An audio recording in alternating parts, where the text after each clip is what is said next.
The brass nameplate on my desk read, Commander Sarah Mitchell, USS Tempest. My father stared at it for a full 30 seconds before his coffee cup slipped from his trembling fingers, shattering against the hardwood floor of my childhood home. The same man who had laughed at my dress whites just 5 years earlier now stood frozen in my doorway, unable to comprehend that his youngest daughter commanded one of the Navy's most advanced destroyers. I'd love to know which corner of the globe you're watching from. And if this story speaks to you, make sure to subscribe. Tomorrow's video is one you absolutely can't miss. Growing up in Millbrook, Ohio, I was always the odd one out in the Mitchell family. My older brothers, Jake and Marcus, were football stars who earned full scholarships to Ohio State. My sister Emma became a successful corporate lawyer in Chicago. Then there was me, the scrawny kid with thick glasses who spent her free time building model ships and reading naval history books instead of cheerleading or dating. My fascination with the ocean seemed strange to everyone in our landlocked town. While my siblings collected trophies and accolades, I collected maritime encyclopedias and dreamed of commanding vessels on the open sea. My bedroom walls were covered with charts of famous naval battles, and I could recite the specifications of every destroyer in the Pacific Fleet by heart. The mockery started early. Family dinners became a stage for gentle ridicule about my phase and predictions that I'd eventually grow out of my maritime obsessions. My father, Robert Mitchell, owned the largest construction company in 3 counties. He'd built a small empire from nothing, and he expected his children to follow traditional paths: business, law, medicine, or at least something practical that made sense in Ohio. "Honey," my mother Linda would say, with that patronizing smile, "maybe you should consider engineering instead. You could design ships from an office." But I knew what I wanted. While my classmates were applying to state schools for business and education degrees, I was secretly preparing for the Naval Academy entrance exams. I spent countless hours in the Millbrook Public Library, studying everything from advanced mathematics to military history. Mrs. Henderson, the librarian, became my unofficial mentor, ordering specialized books and helping me access online resources about naval careers. The night I announced my intentions at dinner, the entire table fell silent. It was Marcus who broke the silence with a snort of laughter. "You're kidding, right?" he said, gesturing at my 5'4" frame. "Sarah, you get seasick on the Lake Erie ferry." That was true, unfortunately. The irony wasn't lost on anyone that the girl obsessed with naval command couldn't handle a 20-minute boat ride without turning green. But I'd researched that too. Many successful naval officers had overcome similar challenges through conditioning and medication. Jake joined in, shaking his head with amusement. "The Navy Academy? Sarah, you realize they don't have a debate team instead of physical training, right?" My father set down his fork and looked at me with a mixture of confusion and disappointment. "Sweetheart, be realistic. You're smart. Brilliant, even. But the military? That's not for people like us. That's for kids who don't have better options." Emma, ever the lawyer, tried a different approach. "Have you considered the practical aspects? The lifestyle, the deployments, the impact on future relationships and family planning?"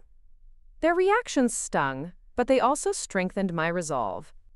That night, I submitted my Naval Academy application without telling anyone. The interview process was grueling, and I drove to Cleveland alone for the preliminary meetings, telling my parents I was visiting colleges with friends. Captain Angela Torres conducted my final interview at the Federal Building downtown. She was everything I hoped to become: confident, sharp, with an aura of quiet authority that filled the room. She'd commanded 2 different vessels and earned 3 Navy Commendation Medals. "Why the Navy, Miss Mitchell?" she asked, her dark eyes studying me intently.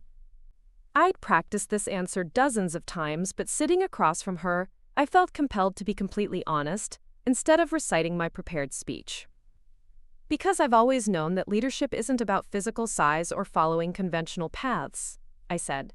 "It's about understanding complex systems, making critical decisions under pressure, and inspiring others to perform beyond their limitations. The Navy offers the ultimate test of those abilities." Captain Torres leaned back, a slight smile playing at the corners of her mouth. "Tell me about a time you've demonstrated leadership in your current environment." I told her about organizing the county's first STEM camp for middle school girls, despite resistance from the school board who thought it was unnecessary. I'd spent months writing grants, recruiting volunteers, and developing curriculum. 68 girls attended that first summer, and 12 of them went on to pursue engineering or science degrees. Impressive, she said. But the academy isn't just about academic achievement. How do you handle physical challenges? I admitted my seasickness problem, but explained my conditioning plan. I'd already started taking sailing lessons at Lake Erie, forcing myself to stay on the water despite the discomfort. I'd also consulted with a Navy doctor who'd prescribed medication and exercises that were showing promising results. The most successful officers aren't necessarily the ones who start with natural advantages, Captain Torres said. They're the ones who identify their weaknesses and systematically eliminate them. 3 months later, the acceptance letter arrived on a Tuesday afternoon in March. I was home alone when the mailman delivered it, and I stood in our kitchen reading it 3 times before the words fully registered. Sarah Elizabeth Mitchell was invited to join the United States Naval Academy class of 2019. I waited until dinner to share the news. The envelope sat in my lap throughout the meal as my family discussed Marcus's upcoming wedding and Jake's promotion at the accounting firm, where he'd started working after graduation. I have something to tell everyone, I finally said, placing the envelope on the table. My father glanced at it dismissively. What's this, another college acceptance letter? You know we've already put down deposits at Ohio State and Case Western. Actually, it's from the Naval Academy. I pulled out the letter and smoothed it against the tablecloth. I've been accepted. The silence that followed was deafening. Emma was the first to speak. You applied without telling us? I knew what the reaction would be, I said quietly, and I was right. My mother's face had gone pale. Sarah, you can't be serious about this. But my father's response was the one that cut deepest. He stood up from the table, shaking his head with what looked like genuine anger. This is ridiculous, he said.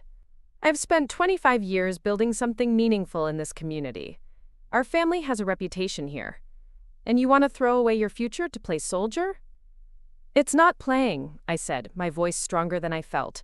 This is one of the most prestigious institutions in the country. For other people's children, he replied, not for mine. The argument that followed lasted until nearly midnight. My siblings took turns explaining why I was making a mistake, why I should choose a safe, conventional path like they had. My mother cried. My father threatened to refuse to sign the necessary paperwork. But I'd done my homework there too. At 18, I could legally make my own decisions, and I'd already secured the required documentation through my guidance counselor, Mrs. Patterson, who'd become an unexpected ally in my application process. 2 weeks later, I drove myself to Annapolis with everything I owned packed into my Honda Civic. My family came to the door to say goodbye, but the farewell was strained and awkward.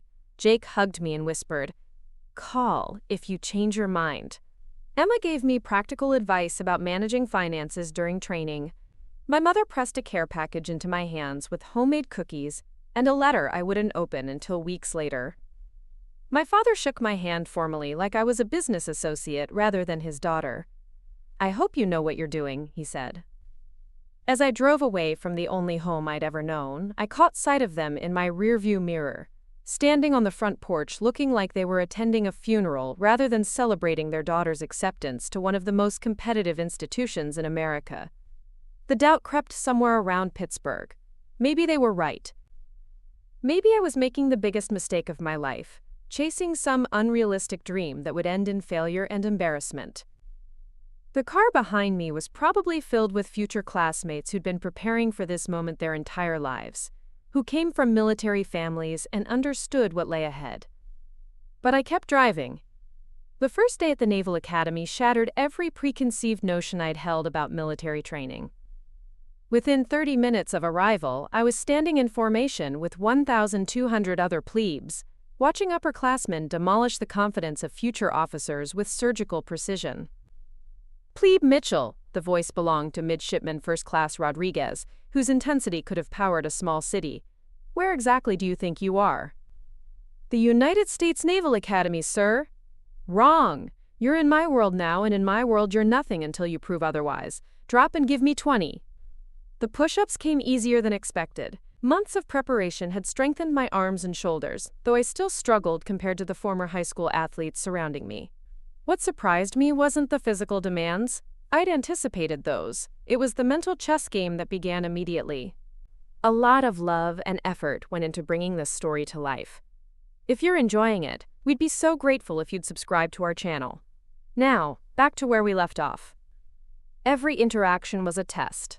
How you folded your clothes, how you addressed superiors, how you carried yourself walking across the yard. The academy wasn't just teaching us naval procedures, they were reconstructing our entire identity from the ground up. My roommate, Jessica Huang from San Francisco, had grown up in a Navy family. Her father was a retired captain, her brother was currently serving on a submarine, and she spoke the military language like a native dialect. During our first night in Bancroft Hall, she helped me understand the unwritten rules that could make the difference between success and failure. The trick isn't being perfect, Jessica explained, as we polished our shoes for the 100th time. It's being consistently competent while showing you can improve. They're not looking for robots. They want officers who can think under pressure. The academic workload was unlike anything I'd experienced in high school. Calculus, physics, chemistry, naval engineering, military history, and leadership courses compressed into schedules that left no room for procrastination. While some classmates struggled with the transition from civilian to military life, I found myself thriving in the structured environment. My seasickness, however, remained a persistent problem. The academy's location on the Severn River meant regular seamanship training, and every boat exercise became a personal battle against nausea and embarrassment. During our first sailing class, I spent more time leaning over the rail than learning to trim sails. Petty Officer Williams, our seamanship instructor, pulled me aside after a particularly difficult session. "Mitchell, you're not the first future officer to fight this battle," he said. "Admiral Chester Nimitz got seasick during his first years too. The question is whether you're going to let it define your limitations or push through it." That conversation changed my approach. Instead of dreading water training, I began volunteering for additional sessions. Every weekend, I took the water taxi across the Severn, forcing myself to adapt to the motion. I researched every remedy, technique, and medication available. Gradually, the symptoms lessened, though they never completely disappeared. Academic recognition came during second semester. My engineering professor, Commander Patricia Walsh, selected me for the Advanced Systems Analysis track, typically reserved for third-year midshipmen. The coursework focused on naval architecture and weapons systems integration, exactly the foundation I'd need for eventual command positions. Ms. Mitchell demonstrates an intuitive understanding of complex maritime systems, Commander Walsh wrote in her evaluation. Her analytical approach to problem-solving suggests strong potential for leadership in technical specializations. But academic success created new challenges. Some classmates began viewing me as competition rather than a teammate, and the social dynamics grew complicated. During study groups, I noticed subtle exclusions and whispered conversations that stopped when I entered the room. The breaking point came during spring semester's leadership rotation. Each midshipman was assigned to lead a squad through various challenges, and my week included organizing a nighttime navigation exercise in the Chesapeake Bay. The weather conditions were marginal, 15-knot winds and choppy seas that made boat handling difficult even for experienced sailors. 3 of my squad members, including Brad Thompson from Texas, had made their skepticism about my leadership obvious from the beginning. "Maybe we should wait for calmer conditions," Thompson suggested during the pre-exercise briefing. "Some of us actually know how to handle boats in rough weather." The comment was clearly directed at my ongoing seasickness issues, which had become common knowledge among the midshipmen. I felt the familiar doubt creeping in, the same voice that had whispered during the drive from Ohio, suggesting that maybe my family had been right about my limitations. Instead of backing down, I made a decision that would define the rest of my academy experience. "We're proceeding as scheduled," I said firmly. "I've analyzed the weather data, consulted with the safety officer, and determined that conditions are within acceptable parameters. Anyone who has concerns about following orders should speak up now." Thompson exchanged glances with 2 other squad members, but none of them voiced further objections. The exercise went perfectly. My navigation calculations were precise, the squad executed every maneuver flawlessly, and we returned to dock ahead of schedule with the mission objectives completed. More importantly, I'd managed the entire operation without a single episode of seasickness. As we secured the boats, Thompson approached me privately. "Look, Mitchell, I owe you an apology," he said. "I made assumptions about your capabilities based on irrelevant factors. That was professional and impressive leadership out there." Word of the exercise spread throughout the midshipman ranks. Suddenly, classmates who'd been keeping their distance began including me in study groups and social activities. The respect felt different from academic recognition. This was acknowledgement of leadership potential under actual maritime conditions. First-class year brought new responsibilities and the beginning of specialization selections. I'd maintained top 10% academic standing while earning recognition in seamanship and navigation. When the surface warfare specialization assignments were posted, my name appeared on the list for destroyer operations track. The notification arrived via official message to my academy email. Midshipman Mitchell has been selected for advanced destroyer operations training upon graduation and commissioning. Report to Naval Station Norfolk for summer training assignment aboard USS Vigilant. Jessica found me staring at the computer screen in the library. "That's incredible," she said, reading over my shoulder. "The Vigilant is one of the newest Arleigh Burke-class destroyers. They only assign top candidates to ships like that."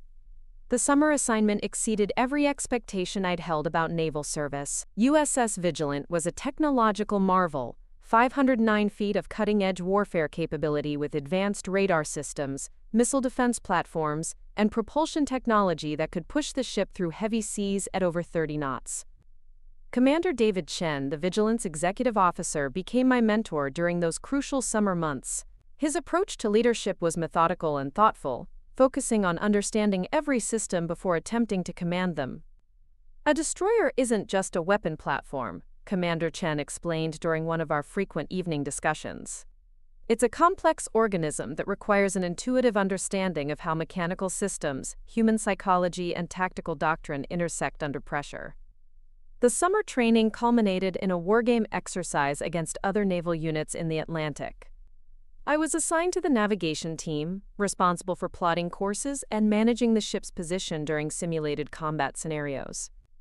The exercise tested everything I'd learned about naval operations. For 18 hours, we maneuvered through mock battles, coordinated with aircraft and submarines, and demonstrated the destroyer's defensive capabilities against simulated missile attacks. My navigation calculations helped position the ship for optimal weapons deployment while maintaining defensive formations with other vessels. When the exercise concluded, Commander Chen requested a private meeting in his stateroom. "Your performance this summer has been exceptional," he said. "I'm recommending you for the Accelerated Command Track program. After graduation, you'll complete standard officer training, then move directly into Advanced Destroyer Operations School." The recommendation would fast-track my career progression by nearly 2 years. Instead of spending time in various junior positions, I'd be prepared for command responsibilities much earlier than typical officers.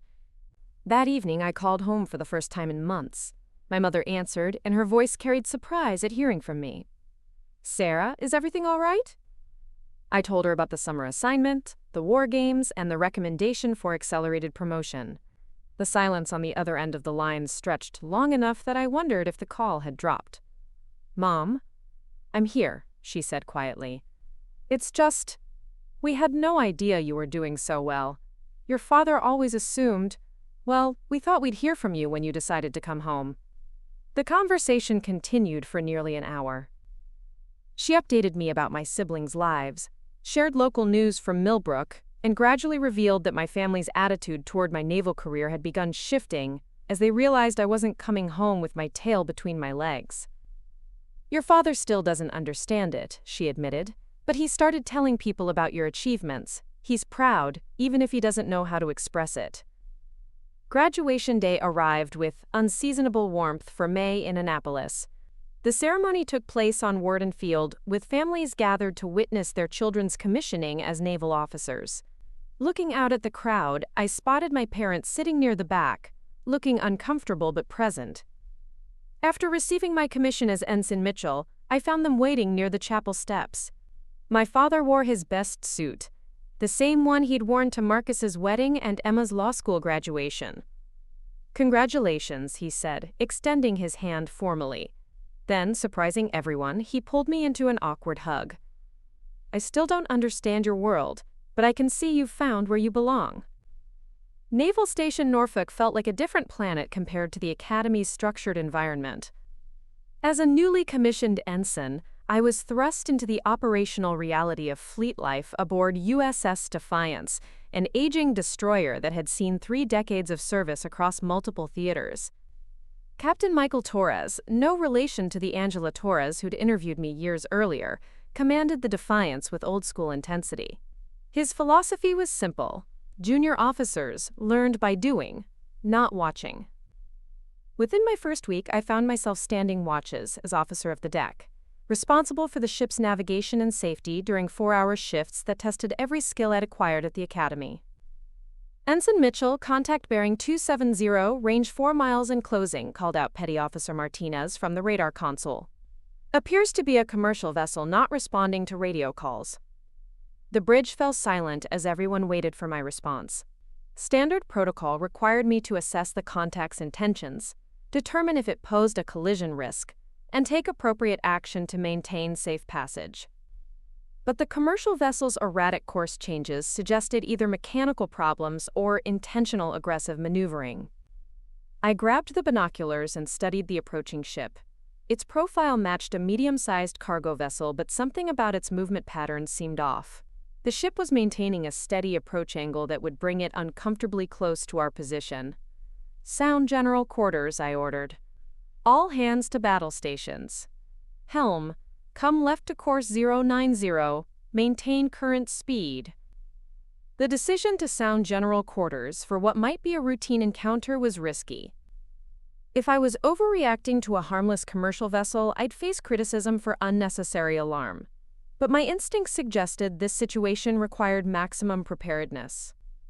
Captain Torres appeared on the bridge within minutes, his expression unreadable as he observed my handling of the developing situation. "Report, Ensign," he said calmly. I briefed him on the contact's behavior, my assessment of the potential threat, and the actions I'd taken. He listened without interruption, occasionally glancing at the radar display and the approaching vessel. "Continue your watch, Ensign Mitchell," he said. "I'm here to observe." The next 20 minutes tested every aspect of my training. The commercial vessel eventually responded to radio calls, explaining that they'd experienced steering difficulties and were regaining control. My decision to sound general quarters proved correct. Several other naval units in the area had been tracking the same contact with similar concerns. After the situation was resolved, Captain Torres requested a private meeting in his cabin. "Your response demonstrated sound judgment under ambiguous conditions," he said. "Many junior officers would have hesitated to take decisive action without explicit orders. You assessed the situation, made a command decision, and executed it properly." The validation meant everything coming from someone with Captain Torres's reputation.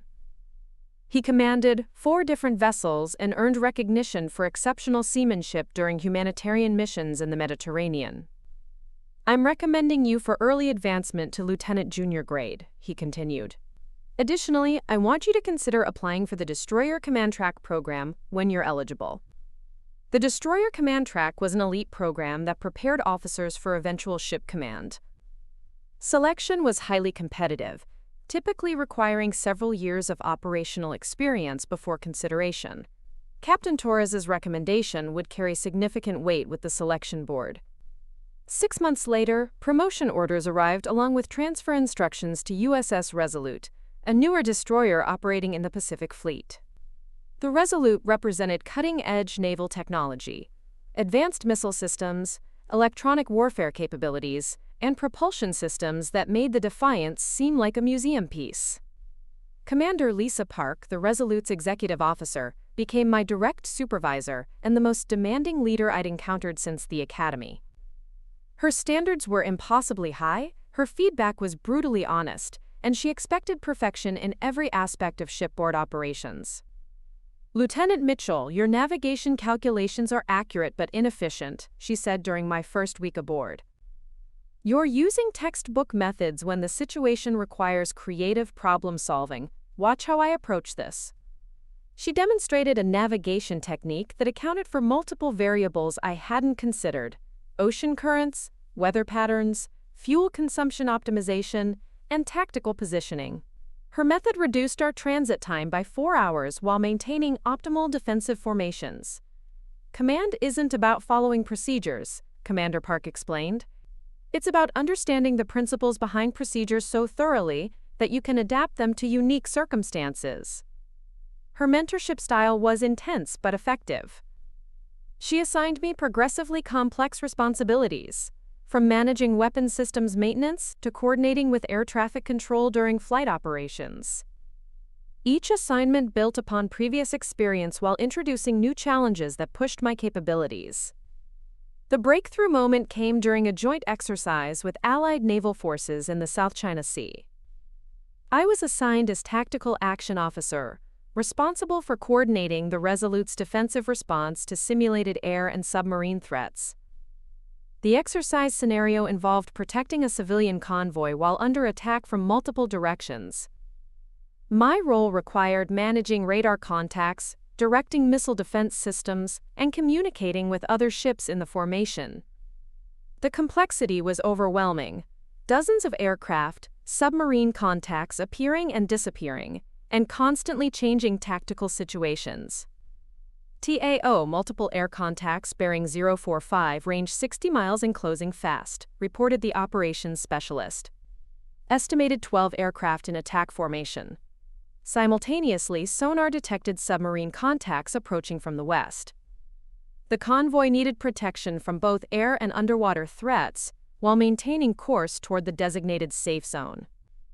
I began coordinating defensive responses, assigning missile systems to engage air threats, while directing anti-submarine warfare units to handle underwater contacts. But the exercise controllers kept adding complications, equipment failures, communication disruptions, and additional threat vectors that tested our ability to adapt under pressure.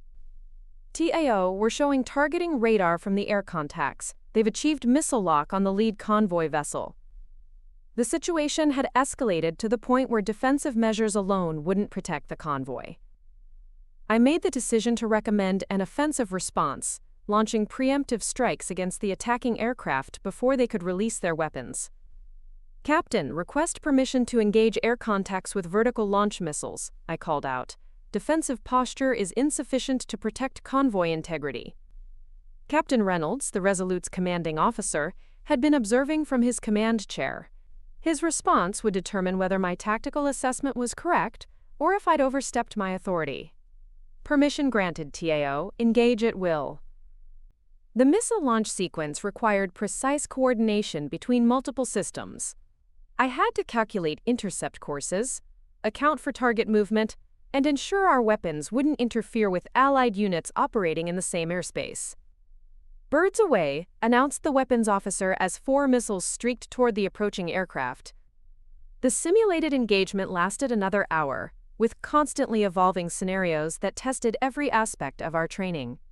When exercise controllers finally called ENDEX, signaling the conclusion, our performance ratings exceeded expectations across all measured categories. Commander Park found me in the Combat Information Center after the exercise, her expression showing rare approval. "Your tactical decisions during the engagement were exceptional," she said. "You demonstrated the kind of instinctive command judgment that can't be taught in classrooms. I'm recommending you for accelerated promotion to full lieutenant and assignment to the Destroyer Command Preparatory Course." The recommendation carried enormous implications for my career trajectory. Success in the Command Preparatory Course would position me for executive officer assignments, followed by eventual command of my own vessel. It was the path I'd dreamed about since childhood, but achieving it ahead of normal timelines was extraordinary. That evening, I called home to share the news with my family. This time, my father answered the phone. "Sarah, your mother said you might be calling tonight. How are things in the Pacific?" His tone had changed dramatically since graduation. The formal distance had been replaced by genuine interest in my career and accomplishments. He asked detailed questions about the exercise, the ship's capabilities, and my future assignments. "I've been doing some reading about naval operations," he admitted. "Trying to understand what you're actually doing out there. It's incredibly complex, I had no idea the level of responsibility you're carrying." The conversation continued for over an hour. He updated me about family developments, shared that he'd been telling his construction crews about my achievements, and revealed something that surprised me completely. "Your old high school has asked me to speak at their career day about non-traditional career paths," he said.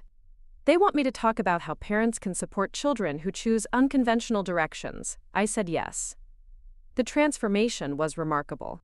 The man who'd once viewed my naval ambitions as a foolish mistake was now advocating for other parents to support their children's unconventional dreams. "Dad, what changed your mind?" "Honestly, realizing that I was judging your choices based on my limitations, not your capabilities. You've achieved things I never could have imagined. I'm proud of you, and I'm sorry it took me so long to say that."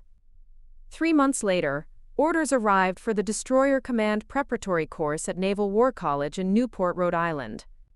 The program was intense. 6 months of advanced tactical training, leadership development, and operational planning that would prepare selected officers for command positions. Only 24 officers were selected for each course cycle, representing the Navy's assessment of future command potential.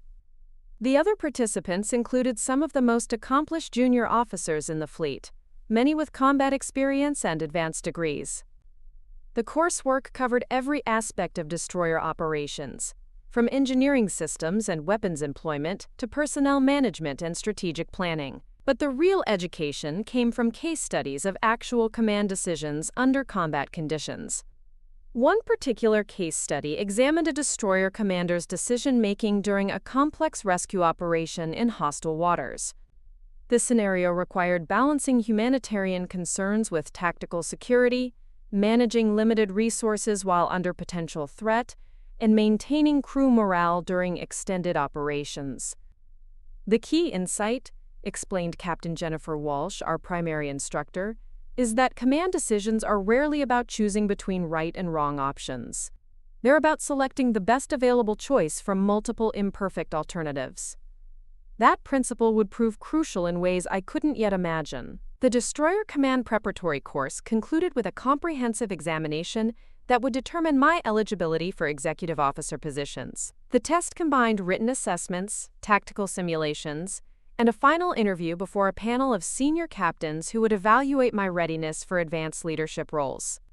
Captain Rebecca Martinez, the panel's senior member, had commanded 3 different destroyers during her career and served as operations officer for an entire carrier strike group. Her questions cut straight to the heart of command philosophy and decision-making under extreme pressure. "Lieutenant Mitchell, you're commanding a destroyer in international waters when you receive distress signals from a civilian vessel that's reportedly under attack by pirates. However, your primary mission requires maintaining position for a critical intelligence gathering operation. How do you balance humanitarian obligations with operational priorities?" The question had no clear-cut answer, which was exactly the point. Command decisions often involved competing priorities where any choice carried significant consequences.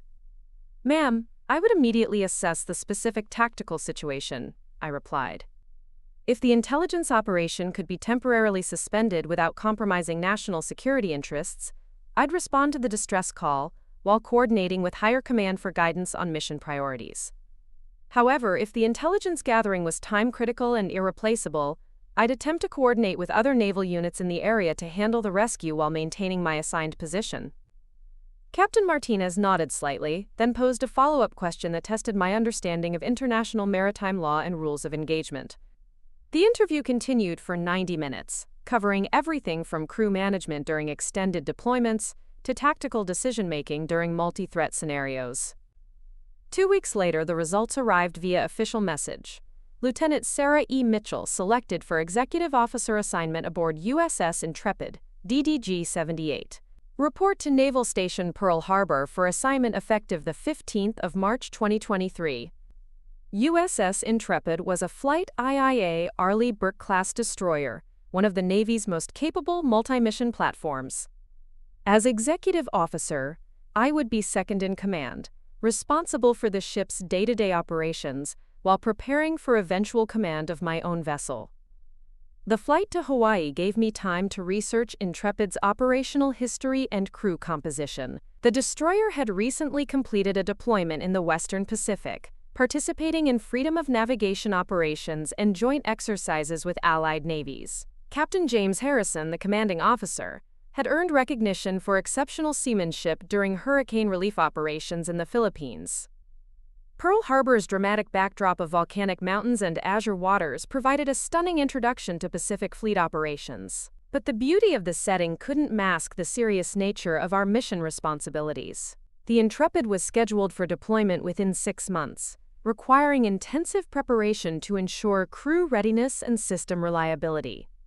Captain Harrison proved to be a methodical leader who emphasized thorough preparation and attention to detail. During our first meeting in his cabin, he outlined his expectations for the executive officer position. "Your primary responsibility is ensuring this ship operates at peak efficiency every single day," he said. "That means knowing every system, every crew member's capabilities, and every aspect of our operational readiness. When I need information or recommendations, I expect complete accuracy and honest assessment." The executive officer role was more complex than any position I'd previously held. Beyond managing daily operations, I was responsible for crew training, maintenance schedules, supply logistics, and personnel issues affecting 280 sailors. Every decision rippled throughout the ship's operations, requiring careful consideration of multiple interconnected factors. My first major challenge came during a routine training exercise off the Hawaiian coast. We were conducting missile defense drills when the main radar system experienced a critical failure that degraded our ability to track incoming threats. EXO were showing multiple system faults in the SPY-1 radar array, reported Chief Petty Officer Anderson from the Combat Information Center. Engineering is reporting possible power supply issues affecting the forward array elements. The timing couldn't have been worse. The exercise was designed to evaluate our readiness for deployment, and losing our primary radar system during simulated combat would result in a failing grade. More importantly, the same system would be critical for crew protection during actual operations. I immediately coordinated with the engineering department to diagnose the problem while implementing backup procedures to maintain some defensive capability. The technical analysis revealed faulty components in the power distribution system, parts that would normally require return to port for replacement. "Captain, I recommend we implement emergency repair procedures using alternative power routing," I said during an emergency meeting in the captain's cabin. "Chief Anderson believes we can restore partial functionality within 4 hours, enough to complete the exercise requirements." Captain Harrison studied the engineering reports carefully. "What's your assessment of the risks involved?" "The emergency repairs will restore approximately 70% capability," I replied. "That's sufficient for the exercise requirements and provides adequate protection for the crew. However, we'll need to schedule proper repairs before deployment." He approved the plan, and I spent the next 6 hours coordinating with multiple departments to implement the emergency repairs. The process required rerouting electrical systems, installing temporary components, and recalibrating the entire radar array under time pressure. The repairs succeeded, and we completed the exercise with satisfactory ratings across all evaluated areas. But more importantly, the incident demonstrated my ability to manage complex technical problems while maintaining operational effectiveness. Captain Harrison's evaluation of the situation was characteristically direct. "Your response to the radar failure showed exactly the kind of problem-solving ability we need in executive officers. You identified solutions, managed resources effectively, and kept the mission on track." The deployment to the Western Pacific began 6 months later, with port calls scheduled in Japan, South Korea, and the Philippines. Our primary mission involved freedom of navigation operations in the South China Sea, demonstrating American commitment to international maritime law in disputed waters. The political sensitivity of these operations required exceptional attention to rules of engagement and diplomatic protocols. Every movement was carefully planned to assert navigation rights while avoiding unnecessary provocations that could escalate tensions. During our second week on station, we encountered a Chinese naval vessel that began shadowing our movements at uncomfortably close range. The situation required delicate handling to maintain our mission objectives while preventing incidents that could have diplomatic consequences. XO, the Chinese destroyer is maintaining position at 800 yards, reported the officer of the deck. They've been paralleling our course for 2 hours. I studied the tactical situation on the bridge displays. The Chinese vessel was operating within international law but clearly attempting to intimidate us into changing course. Our response needed to demonstrate resolve while avoiding actions that could be interpreted as aggressive. Maintain current course and speed, I ordered. Continue normal operations but ensure all watchstanders are aware of the contact's proximity. I want radio communications logged and all interactions recorded. The standoff continued for 6 hours as both vessels maintained their positions. The Chinese ship eventually departed when we entered waters near a joint exercise area with Allied forces, but the encounter demonstrated the kind of high-stakes situations that required mature judgment and steady nerves. Captain Harrison observed my handling of the situation from the bridge, occasionally asking questions but allowing me to manage the tactical decisions. His post-incident assessment was positive. Your response showed appropriate restraint while maintaining our mission posture. That's exactly the kind of judgment we need for command positions. Near the end of our deployment, an unexpected opportunity arose that would accelerate my career progression beyond anything I'd anticipated. The Navy was conducting a major reorganization of Pacific Fleet commands, creating openings for qualified officers to advance more rapidly than normal. Captain Harrison called me to his cabin during our final week at sea with news that would change everything. I've received a message from Pacific Fleet Personnel Command. They're offering you early promotion to commander and immediate assignment to destroyer command. The position is aboard USS Tempest, a newly commissioned Flight 3 destroyer. The offer was extraordinary. Promotion to commander typically required additional years of experience as executive officer, followed by extensive screening and evaluation processes. Being offered immediate command represented unprecedented acceleration through normal career progression. The catch, Captain Harrison continued, is that you'd need to report for command within 30 days. USS Tempest is currently in final fitting-out stages at Bath Iron Works in Maine, and they need a commanding officer to oversee completion and commissioning.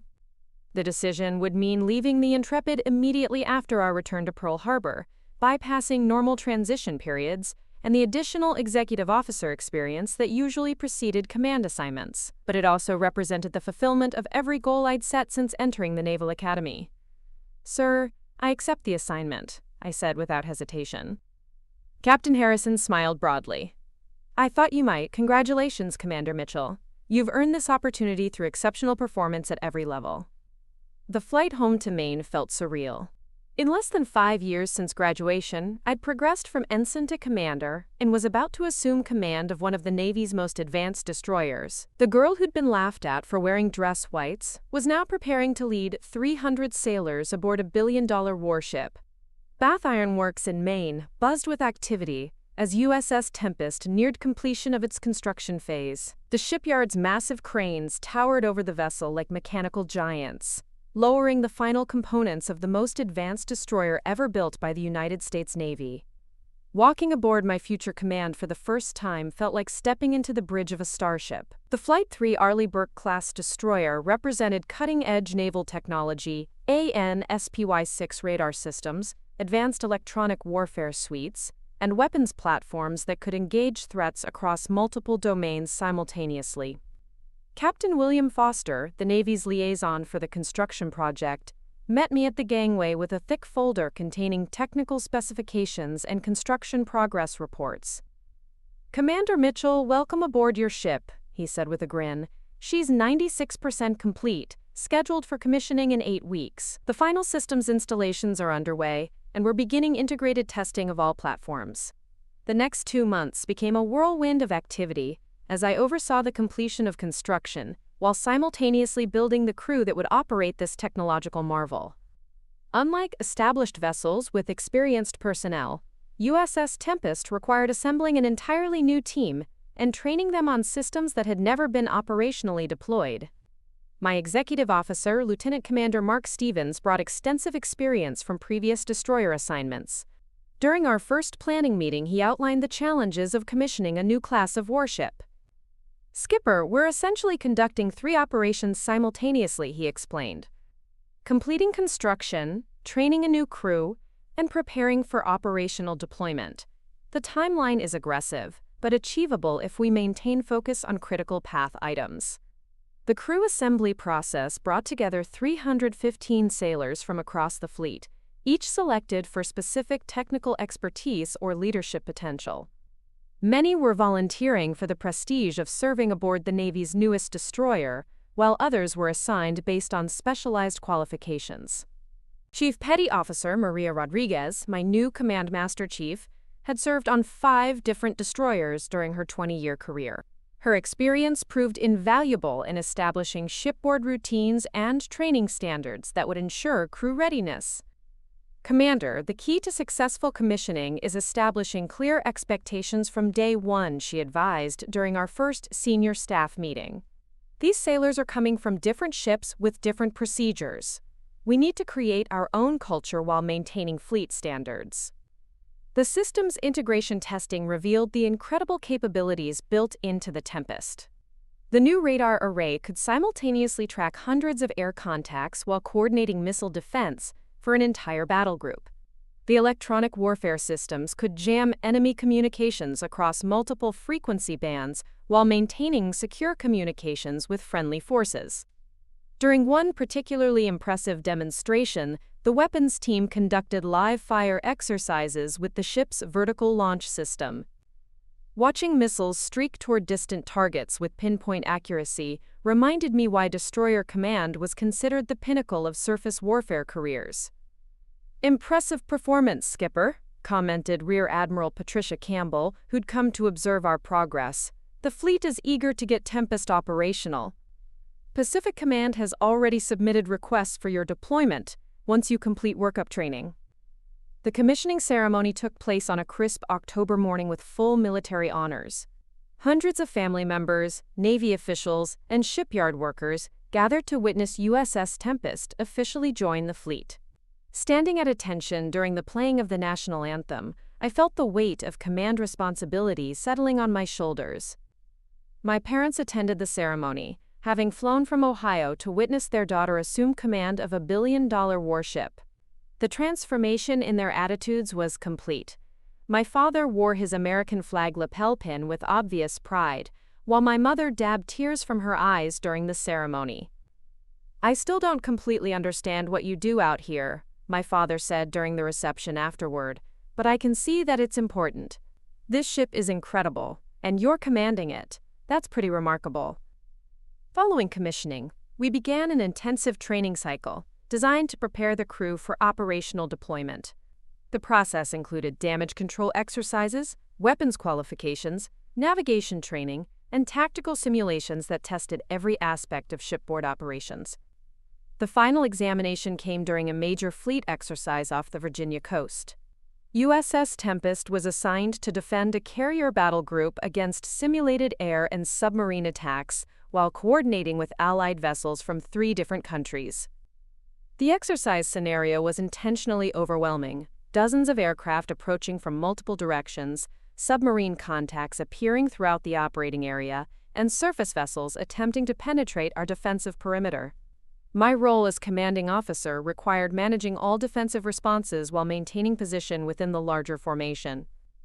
"Captain, we're tracking 40-plus air contacts approaching from the northeast," reported Lieutenant Hayes from the Combat Information Center. "Range 70 miles and closing. Estimated time to missile launch point is 12 minutes.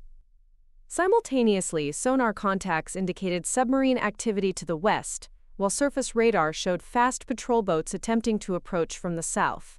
The multi-threat environment required precise coordination between weapons systems, sensors, and communication platforms. "Batteries released, engage air threats with standard missiles," I ordered. "Continue tracking submarine contacts and prepare anti-submarine weapons for engagement. Coordinate with HMS Invincible on surface threat response." The next 4 hours tested every system aboard the ship and every member of the crew. We successfully engaged multiple air threats, coordinated anti-submarine operations with Allied vessels, and maintained defensive formation integrity throughout constantly changing tactical situations.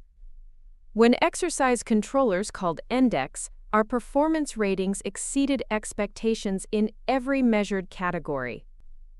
But more importantly, the crew had demonstrated the kind of seamless teamwork that transforms individual sailors into an effective fighting unit. The success of the exercise led to orders for immediate deployment to the Western Pacific, where USS Tempest would join the 7th Fleet and participate in ongoing operations throughout the region. The deployment would be my first as commanding officer, and the ship's maiden operational voyage. 3 weeks before our scheduled departure, I received an unexpected phone call from my brother Marcus. His voice carried an urgency I hadn't heard since childhood. "Sarah, I need to ask you something important," he said. "Emma's getting married next month, and she wants you to be in the wedding. But we know you're deploying soon. Is there any possibility you could come home for the ceremony?" The request created a difficult situation. Military deployments rarely accommodated personal schedules, and requesting leave immediately before a major deployment could impact crew morale and operational readiness. But Emma had supported me throughout my naval career, and missing her wedding would strain family relationships that had only recently been repaired. "Let me check our schedule and see what's possible," I told Marcus. "I can't make any promises, but I'll explore options." After consulting with my executive officer and reviewing our pre-deployment timeline, I realized we had a narrow window where I could attend the wedding without impacting our operational schedule. The solution required careful coordination with Fleet Command and temporary assignment of command duties to my executive officer. 2 weeks later, I found myself standing in the familiar surroundings of First Methodist Church in Millbrook, wearing my dress blue uniform while Emma walked down the aisle in her wedding gown. The contrast between my military bearing and the peaceful, small-town setting highlighted how far my life had diverged from my family's expectations. During the reception, something remarkable happened. Instead of treating my naval career as an interesting novelty, family, friends, and relatives began asking serious questions about my experiences and responsibilities. They wanted to understand what commanding a destroyer actually involved, what operations we conducted, and how naval service contributed to national security. My father's introduction during the reception toast surprised everyone. "Most of you know my daughter Sarah chose a path none of us understood. Today, she commands one of the most advanced warships in the world, leading over 300 sailors in operations that protect our national interests. We're incredibly proud of her achievements and the leader she's become." The applause that followed felt different from polite family recognition. It was acknowledgement of professional accomplishment and respect for the sacrifices required by military service. Later that evening, my parents and I sat on the back porch of my childhood home watching the sunset over the Ohio cornfields. The conversation turned to my upcoming deployment and the responsibilities of ship command. "Are you nervous about leading so many people?" my mother asked quietly. "Not nervous," I replied truthfully, "but I'm constantly aware of the weight of responsibility. Every decision affects not just the mission but the safety and lives of my crew. That's something I take very seriously." My father leaned forward in his chair, his expression thoughtful. "You know, when you first told us about the Naval Academy, I thought you were making a mistake. I was wrong. You've found exactly where you belong, and you've excelled beyond anything we could have imagined." The next morning, I flew back to Norfolk to rejoin USS Tempest for final deployment preparations. As the plane lifted off from Ohio, I watched the familiar landscape disappear beneath the clouds, knowing it might be months before I returned home again. But this time, I was leaving with my family's complete support and understanding. The girl they'd once laughed at in her dress-white uniform was now commanding one of the Navy's most powerful warships, ready to lead her crew across the Pacific in defense of American interests and allied partnerships. The transformation was complete, not just for me but for my entire family's understanding of what service and leadership truly meant. 2 months into our Pacific deployment, USS Tempest received urgent orders that would test everything we'd trained for. A massive earthquake had struck the Philippines, triggering tsunamis that devastated coastal communities and left thousands of people stranded without basic necessities.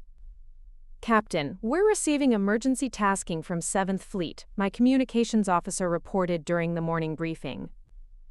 We're being diverted to provide humanitarian assistance and disaster relief operations in the Philippines. The mission represented a dramatic shift from our planned freedom of navigation operations. Instead of conducting routine patrols, we'd be coordinating rescue operations, delivering supplies to isolated communities, and providing medical assistance to tsunami victims. Within hours, USS Tempest was racing toward the disaster zone at maximum speed. Our advanced radar systems, typically used for tracking potential threats, were now scanning for survivors clinging to debris in the churning waters. The same missiles designed to defend against enemy aircraft were replaced with emergency supplies and medical equipment. The scale of devastation was overwhelming when we arrived on station. Entire coastal villages had been swept away, leaving only debris fields and scattered survivors floating in makeshift rafts. Our helicopters immediately began search and rescue operations while the ship's medical team prepared to treat injured civilians. "Skipper, we've got a situation developing," reported my executive officer during the second day of operations. "There's a group of approximately 50 survivors stranded on a partially submerged island about 12 miles northeast. The area is too shallow for us to approach directly, and the helicopter can't land due to debris. The rescue would require deploying our small boats through dangerous waters filled with wreckage and unpredictable currents. Standard procedure would be to wait for specialized rescue vessels with shallow water capabilities, but weather reports indicated another storm system approaching that would make any rescue impossible within 24 hours. I studied the tactical situation on our electronic charts. The approach to the island required navigating through a maze of submerged obstacles, while maintaining enough speed to reach the survivors before the weather deteriorated further. "We're going in," I decided. "Prepare 2 rigid-hull inflatable boats with full rescue crews. I want our best coxswains and medical personnel. We'll provide fire support and navigation guidance from here." The operation required precise coordination between the ship's navigation team, the rescue boat crews, and our helicopter pilots providing aerial reconnaissance. Every minute counted as storm clouds gathered on the horizon. "Rescue boats are away," reported the officer of the deck as our 2 RHIBs disappeared into the debris field, maintaining radio contact and tracking their progress. For the next 3 hours, I monitored the rescue operation from the bridge while simultaneously coordinating with other ships in the disaster response fleet. The Tempest had become the tactical command center for rescue operations across a 50-mile radius, managing resources from multiple nations working together to save lives. "Captain, rescue boats have reached the survivors," came the report over the radio. "We count 47 people, including 12 children and several injured adults. Beginning evacuation now." The return trip proved even more challenging as our boats navigated back through the obstacle course, while loaded with injured and exhausted survivors. When they finally reached the ship, our medical team was ready with stretchers, blankets, and emergency treatment stations set up on the flight deck. Watching our sailors help tsunami survivors aboard, I felt an overwhelming sense of pride in my crew's professionalism and compassion. These same young men and women who trained for combat operations were now cradling frightened children and providing comfort to people who'd lost everything. The rescue operation continued for 5 more days, with USS Tempest serving as a floating command center, hospital, and supply depot.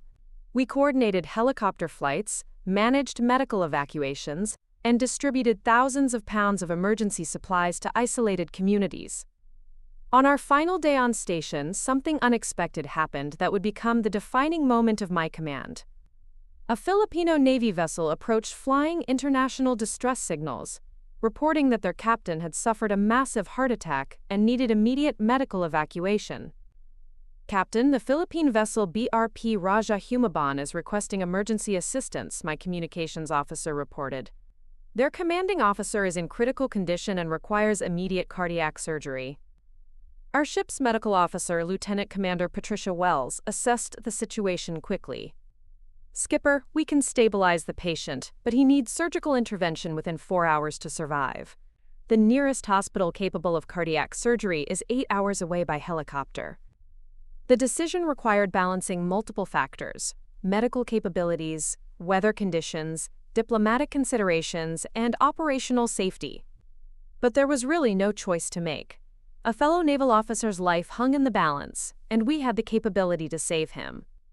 "Signal the Philippine vessel to come alongside for emergency medical transfer," I ordered. "Dr. Wells, prepare the medical bay for cardiac surgery. We're bringing their captain aboard." What followed was the most complex medical operation ever performed aboard a destroyer at sea. Our medical team worked for 6 hours to save the Filipino captain's life, while USS Tempest maintained perfect stability in increasingly rough seas. The surgery succeeded, and Captain Eduardo Santos survived to return to his family and continue his naval career. But more importantly, the operation demonstrated the kind of international cooperation and humanitarian leadership that defined America's role in the Pacific region. News of the rescue operation and medical surgery spread throughout the Pacific Fleet and eventually reached media outlets in both the United States and the Philippines.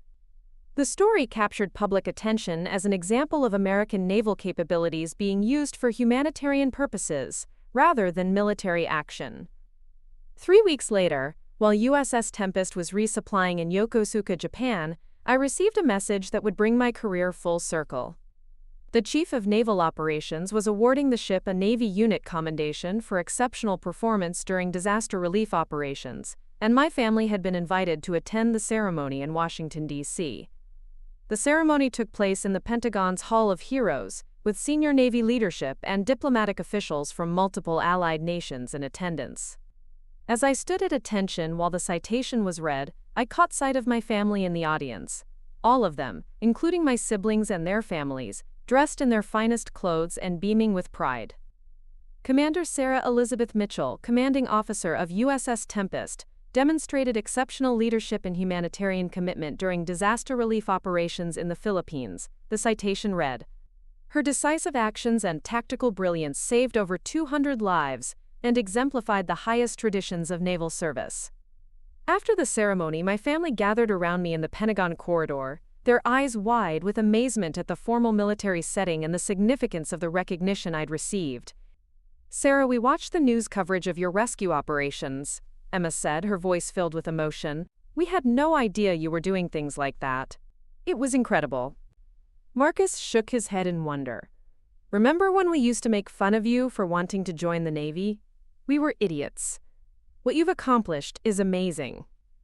But it was my father's reaction that meant the most. He stood quietly for a moment, then pulled out his phone and showed me something that took my breath away. "I've been carrying this around since the news stories came out," he said, displaying a screenshot of a news article with the headline, "Ohio Native Commands Navy Destroyer in Life-Saving Mission."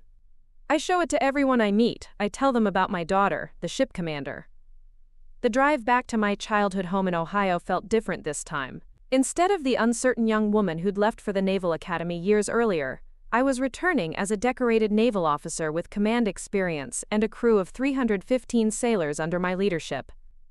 That evening, sitting around the same kitchen table where I'd announced my Naval Academy acceptance, the conversation flowed easily between family updates and questions about naval operations. My siblings asked detailed questions about ship systems, crew management, and the challenges of command at sea.